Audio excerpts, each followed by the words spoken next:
संकट तो उनको झारखंड में मौसम सर्द है, लेकिन सियासी पारा गर्म है। इन दिनों जो परिस्थितियां हुई है, नए साल की शुरुआत के साथ ही जेएमएम ने जिस तरह से गांडे विधानसभा सीट खाली करवाकर बाउंसर मारा, ईडी की गतिविधि, ईडी की कार्रवाई जिस तरह से लगातार बढ़ गई। हमारे साथ बात करने के लिए जेएमएम महासचिव सुप्रियो भट्टाचार्य जी हैं। नए साल में अचानक से सियासी गतिविधियां भी बढ़ गई और ईडी की एक्टिविटी भी बढ़ गई दादा। तो देखिए जहाँ सियासी गतिविधि बढ़ती है वहीं तो ईडी रहती है। क्योंकि वहाँ पर जहाँ डेमोक्रेटिक प्रोसेस शुरू होगा वहाँ एंड ऑफ डेमोक्रेसी का जो टूल है वो काम करेगा, तो इसमें कोई नई बात नहीं है। लेकिन सबकी निगाहें उसी पॉइंट पे जाके घूमती है कि गांडेय विधानसभा सीट को खाली करवा के जेएमएम ने एक तरह से अपने विरोधियों को पटकनी देने की कोशिश की। कभी बात आती है नहले पे दहला मार दिया, कभी कई तरह की बातें आ रही है। ये गांडेय का मजमून है क्या? आपने कभी सुना है कि कोई सीट कोई खाली करवाता है? ये तो वहाँ का जो विधायक थे वो उम्र दराज भी है और उनका अपना भी कुछ व्यक्तिगत कारण होगा कि उन्होंने कहा कि भाई मैं अपना सीट खाली करना चाहता हूँ, तो उसको तो आप बांध के तो रख नहीं सकते क्योंकि ये अधिकार आपके पास नहीं है। उनके पास प्रिविलेज है कि वो सीधे स्पीकर से मिल सकते हैं, स्पीकर को अपनी बात कह सकते हैं, लिखित भी दे सकते हैं। वही उन्होंने किया है। तो इसको लेकर हाय तो वह भाजपा क्यों उम्मीद कर रही है? हमने कहा है क्या? हम तो कहते रह गए बाबूलाल जी को कि आपने पूरा जो मतादेश था उसको बेचने का काम किया भाजपा के पास। आपको चाहिए था कि आप रिजाइन करके पुनः चुनाव जीत कर आते, तो वो तो किए नहीं, लेकिन पहला दर्द पेट में उन्हीं का शुरू हुआ। बाबूलाल जी ने ही तो चिट्ठी राज्यपाल को लिखी है दादा कि राज्य में संवैधानिक संकट जैसी स्थिति पैदा हो रही है, राज्यपाल इस पर ध्यान दें। तो बाबूलाल जी आज जाकर देख लेना कहाँ संवैधानिक संकट है। फ्लोर में हमारे पास में विश्वास है, सरकार सेक्रेटेरिएट में बैठ के काम कर रही है, तो संकट उनको कहाँ नजर आता है? संकट तो उनको नजर आ रहा है अपने राजनीतिक जीवन का, कि 2024 के बाद वो इतिहास बन जाएंगे।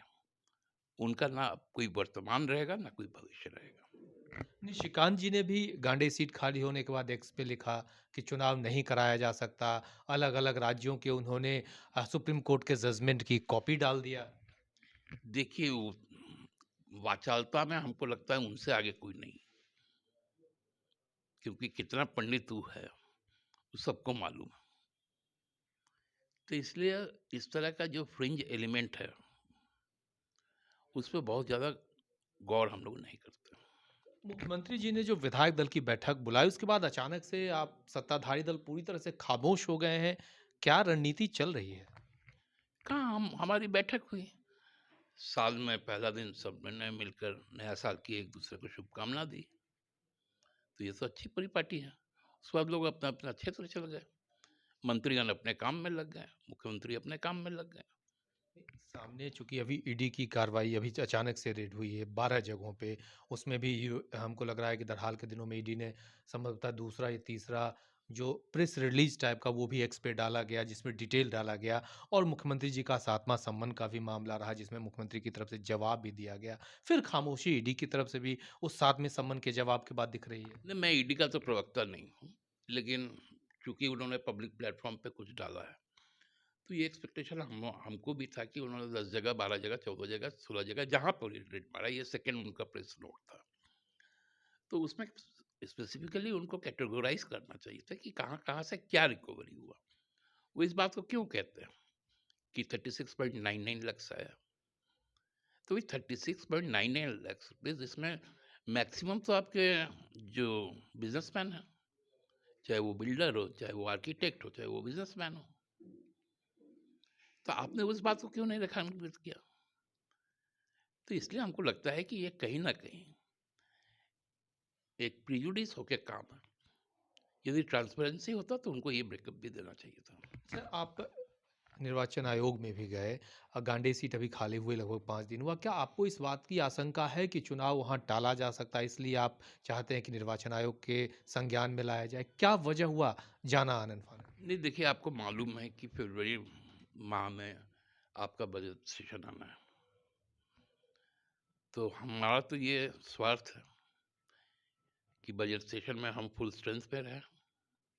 हम 30 जीत कर आए थे, अभी चूँकि 29 हो गए, तो हम अपना 30वां भी ले आए।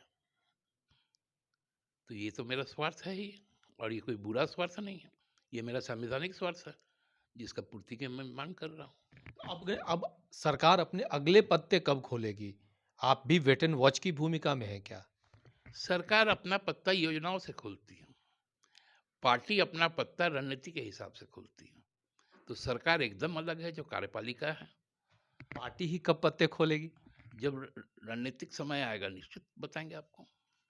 तो फिलहाल जिस तरह से सियासी गतिविधियां, सियासी हलचल कह लीजिए बनी हुई है झारखंड में, सुप्रियो भट्टाचार्य जी का साफ तौर पे कहना है कि पार्टी रणनीति के साथ आगे बढ़ रही है और उचित समय पे रणनीति के साथ अपने पत्ते खोलेगी। अपने सहयोगी वीडियो जर्नलिस्ट सुशील के साथ कुमार चंदन, रांची।